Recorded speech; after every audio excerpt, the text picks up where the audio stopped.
Councilman Cohen early this month. We can't continue to have this situation where young folks feel like they can act with impunity. Calling for accountability for young people after a brutal attack of a woman caught on camera in Butchers Hill.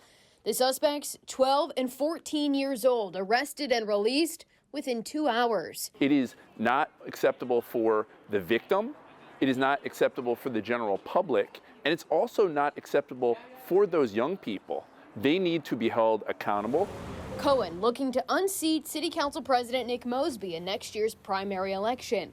Friday, the Baltimore banner outlining council members' side gigs and their extra income, including Cohen's consulting work with Open Society Foundations. According to Cohen's 2022 ethics disclosure, he helps leaders create plans and utilize a community approach to implement trauma-informed care.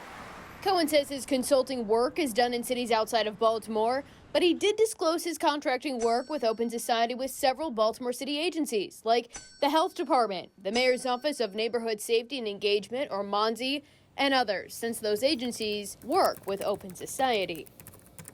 Open Society Foundations, founded by George Soros in 1979. I set up a foundation to promote this idea. And now the organization funds groups and projects in more than 120 countries. This is something voters should pay very close attention to. David Williams, a taxpayer expert, says disclosure is key, but Cohen's consultation choices is interesting.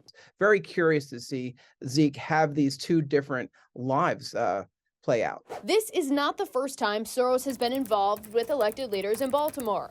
In 2019, then City State's Attorney Marilyn Mosby went to Portugal with the group of Fair and Just Prosecution, or FJP. So Miriam, what is Fair and Just Prosecution? We're an organization that's created a network among newly elected prosecutors who are committed to a different vision of the justice system. When she came back, her office told Fox 45 News she was no longer prosecuting drug possession crimes.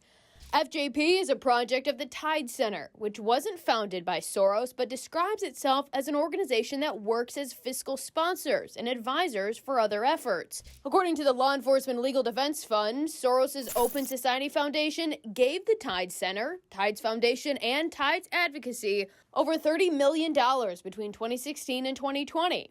Councilman Cohen telling Fox 45 News he is proud of his work, and people from San Jose, Savannah, Cincinnati, and Philadelphia have reached out to him to learn more about his efforts, adding he is, quote, proud to serve other cities who are interested in developing trauma-responsive practices, adding his experience has allowed him to learn what other places are doing to address mental health and bring that knowledge back to Baltimore. Mackenzie Frost, Fox 45 News.